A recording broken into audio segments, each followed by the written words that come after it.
everybody? This is Johnnie, Geathers. Welcome to another JG Mental Health Fridays. I hope all of you having a great day so far. You just got today started. I hope you have a great day. Today, I will be talking about trust issues. And with the information that I will be talking about today with trust issue is actually coming from Choosing Therapy. So if you want to get more information about, trust issues and things of that nature, just go on choosingtherapy.com. So with trust issues is basically where you feel like your trust is being betrayed. We build trust with others through our interactions with other people, through our relationships and such. And whenever we feel like we have a good relationship with somebody, we are vulnerable to be able to open up more and stuff. But then when someone is betraying your trust, that's when you start leading into having trust issues. So I want to talk about the signs, what causes trust issues, and how to get over them. So, signs. So there are 13 signs. Based on Choosing Therapy, they said that there are 13 signs of trust issues. The first one is focusing on the negative. They said that when you focus on the negative, you always assuming that the worst is going to happen, and you noticing people's weaknesses than their strengths. So whenever a relationship is actually good and everything, instead of focusing on the positive, you focusing more on the negative. The second sign, you feel like you have to do everything. So when it comes to relying to other people, if you know that you can't rely on that person to do a particular thing, that's when you get to the aspect to say, I can't trust that person because look what happened the other day when I asked them to do this for me and they wasn't able to do it for me and everything. And you end up feeling like you got to do everything and carry everything on your own. Another sign is that you are suspicious of family and friends. So you are always preparing yourself for the next level of betrayal, letdown, or ulterior motive. The thing is, you don't believe what individuals are telling you, especially when it comes to your family or friends. So that kind of makes you have a wall up amongst those individuals. Number 4, you avoid intimacy. So whenever individuals had trust issues, when it comes to relationships, they kind of have a wall up where they don't want to become intimate with others because they feel as though if they let their guard down, that they might get heartbroken, they might get chastised and such. Number 5, you hold grudges. So once someone has broken your trust or let you down, you will never forget it. And that's where you lead to a point where you're having a grudge on that person for a while. And you're most likely not willing to forgive them because now, since that trust is broken, you got a grudge on them. Number 6, you pick fights. So whenever you have trust issues, automatically you want to, bring up issues from the past, and that leads into conflict. That leads to a moment where a physical fight could even happen. So you really just start picking, start just picking and nabbing because of how you felt because of that person betraying your trust. Number 7, you keep things to yourself. So whenever you are going through trust issues, more so you are ready to keep things to yourself instead of, sharing more with other people. Number 8, you avoid commitment. With avoiding commitment, this is what it says. You have trouble committing because committed relationships require trust and vulnerability from everyone involved. When you don't trust others, you avoid getting into situations that cause you to feel vulnerable and you develop commitment issues.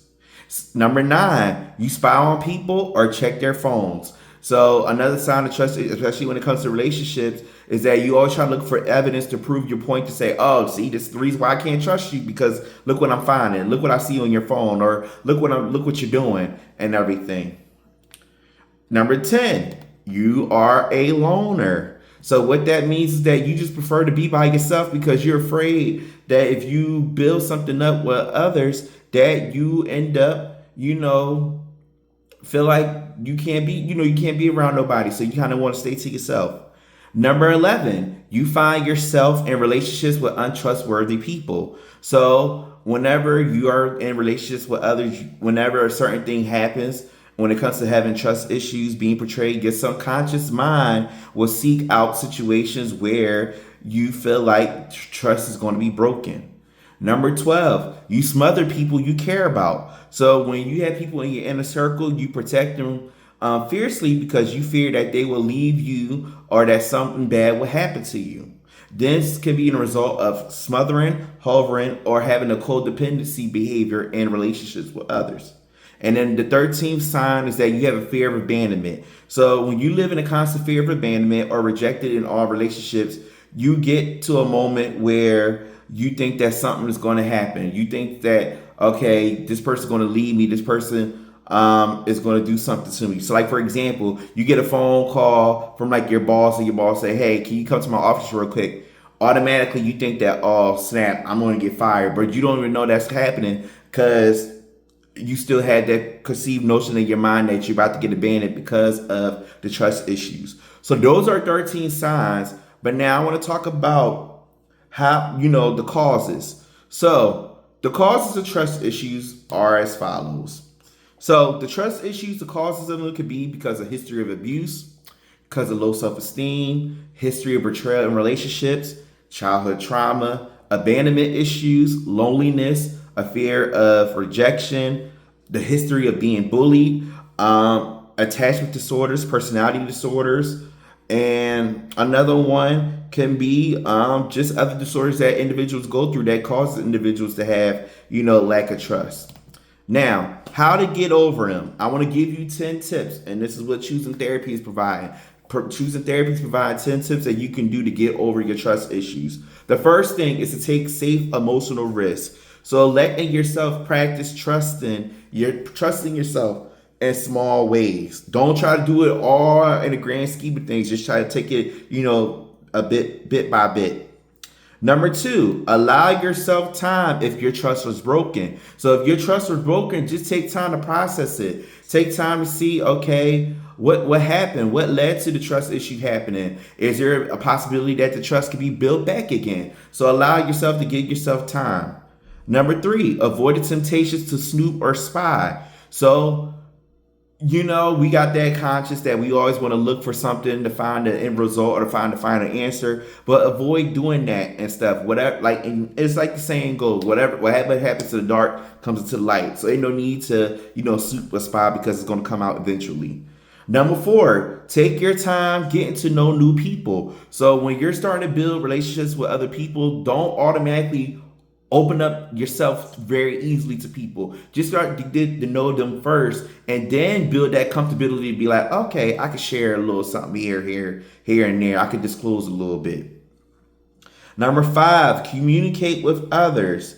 So this is where, whenever you feel like the trust issues are being, played or being presented to you, this is where you got to communicate with them and say, well, I feel that I can't trust you in this moment because X, Y, and Z. Be able to have that conversation with that person. Number 6, reflect on the roots of your trust issues. So this is where you got to really start thinking about, okay, what are the reasons why I'm having trust issues with people?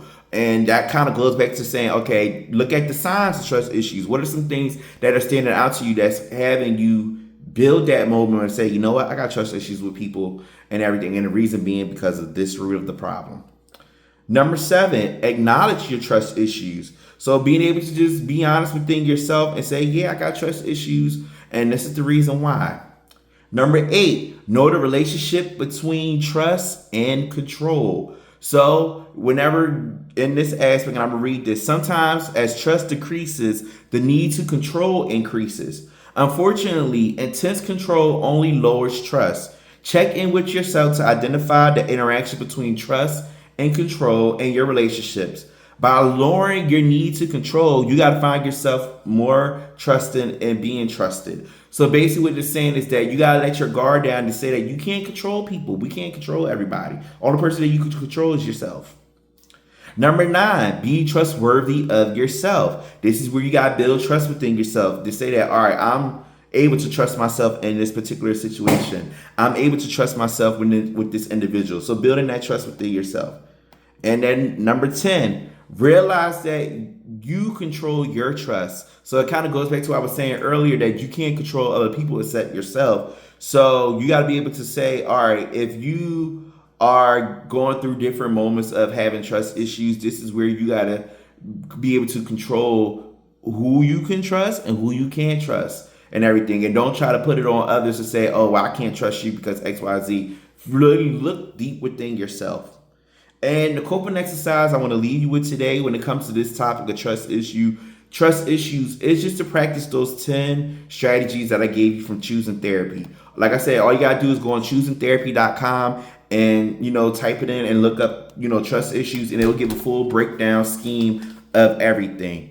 And that's all I want to leave you with today. If you have any words or topics that you want me to address on JG Mental Health Fridays, you can contact me on Facebook, Instagram, LinkedIn, YouTube. Don't forget to subscribe to my YouTube channel to check out the videos on there. Also, go to my website through Wix to check out the videos on there. Learn more about me. Check out articles I did for Health Live Magazine. Check out podcast episodes I've been on and ways to connect with me for speaking engagements and other opportunities. As always, I appreciate all of you for your love and support. And now I'm going to leave you with the closing message.